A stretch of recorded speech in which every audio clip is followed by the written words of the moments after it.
এক অসাধারণ এবং চমৎকার একটা জায়গা।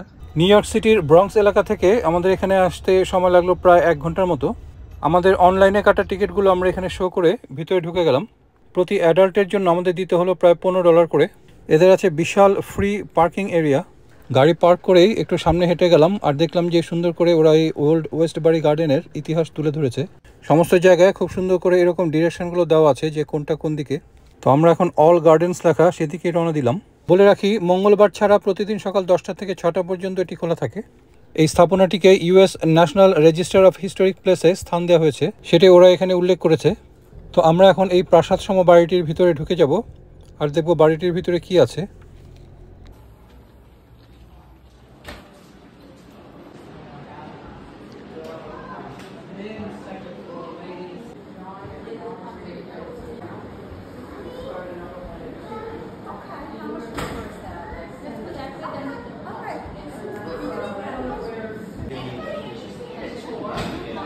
এই প্রাসাদসম বাড়িটি তৈরি করেন জন শেফার ফিপস নামের আমেরিকান স্বনামধন্য একজন ব্যবসায়ী কাম লয়ার। আপনারা তার ছবি দেখতে পাচ্ছেন, যার জন্ম 1874 সালে পেনসিলভেনিয়াতে আর মৃত্যুবরণ করেন 1958 সালে ফ্লোরিডার পাম বিচে। আর মারা যাওয়ার সময় তার বয়স হয়েছিল 83 বছর।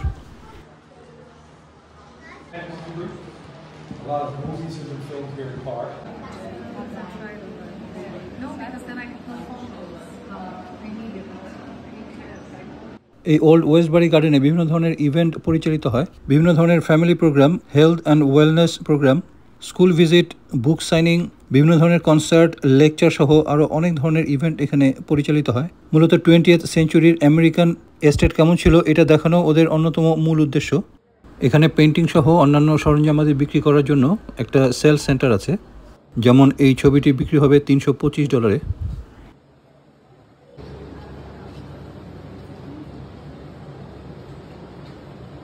এই কলমগুলো বিক্রি হচ্ছে $5.5 করে এক একটা। আপনারা দেখতে পাচ্ছেন অনেক পুরাতন একটি সিন্দুক।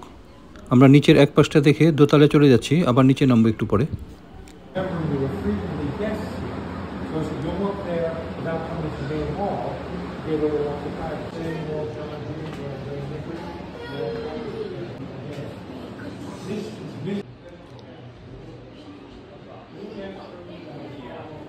আপনারা দেখতে পাচ্ছেন মোটামুটি বিশালাকার একটা বাথরুম, যার ভিতরে সোফা, বাথটাব থেকে শুরু করে অনেক আসবাবপত্র আছে। এটি একটি মিউজিক রুম।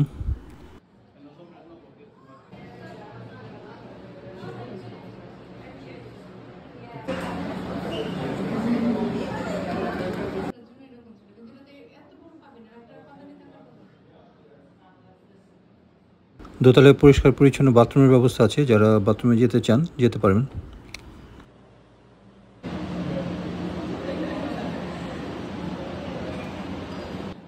তিনতলায় ওঠার সিঁড়িটা বন্ধ আছে, তিনতলায় থাকতো হাউসকিপাররা। আমরা আবার একতলায় নেমে যাচ্ছি আরেক পাশটা দেখার জন্য। এটি হচ্ছে বিশালাকার লাইব্রেরির মতো একটা রিডিং রুম, যেখানে বসে সবাই পড়াশোনা করতো।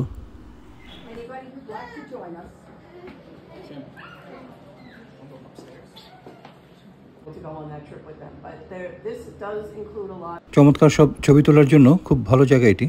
দেখতে পাচ্ছেন বিশালাকার দরজা। তো আমরা একতলা শেষ করে এখন বের হয়ে যাচ্ছি। বিকালবেলাটা সুন্দরভাবে কাটানোর জন্য চা, বিস্কিট এগুলো নিয়ে বসে বসে গল্প করার জায়গা এটি। বিশাল আকৃতির একটি বেসিন দেখতে পাচ্ছেন।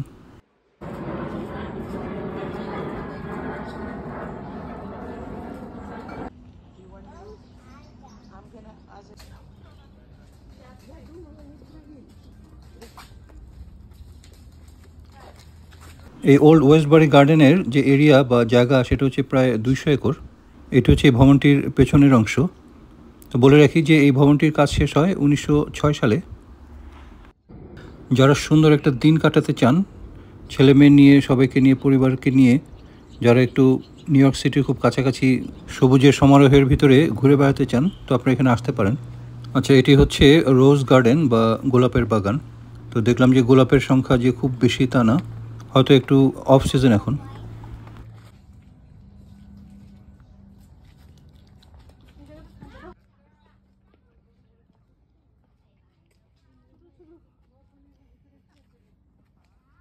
এমন বিশাল আকৃতির জবা ফুল অন্য কোথাও কেউ দেখেছেন কি না, দেখলে আমাকে জানাবেন।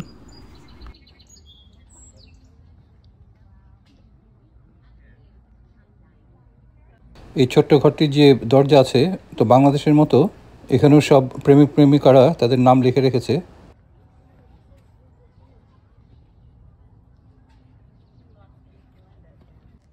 আমরা এখন ওদের সুইমিং পুলটা একটু দেখতে যাব। আপনারা দেখতে পাচ্ছেন বিশাল আকৃতির সুইমিং পুল। সুইমিং পুলের পাশেই লেক আছে এবং লেকের উপরে এই কাঠের ব্রিজ। লেকের পানিতে একটু খেয়াল করলে দেখতে পারবেন বিশাল আকৃতির সব কাছিমরা ঘুরে বেড়াচ্ছে। জায়গাটা নিউ ইয়র্ক সিটি থেকে খুব কাছে, তো আপনারা যারা আসতে চান সবাইকে নিয়ে আসতে পারেন। অসাধারণ একটা জায়গা।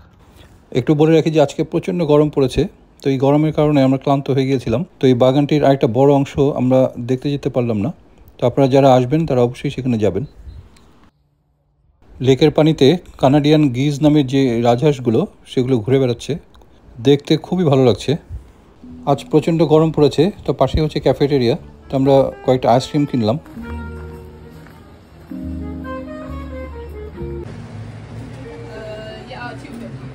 দেখি আইসক্রিমটা কেমন, কত করে নিল? 250 করে একটা। ও, এটা 250 চামচ। এই প্রচণ্ড গরমে আইসক্রিমের ঠান্ডা পরশ আর বাদ্যযন্ত্রের সুরে আমাদের ক্লান্তিগুলো যেন দূর হয়ে গেল। যারা বাদ্যযন্ত্র বাজাচ্ছিলেন তাদেরকে সামান্য কিছু টিপস দিয়ে আমরা রওনা দিলাম বাসার উদ্দেশ্যে।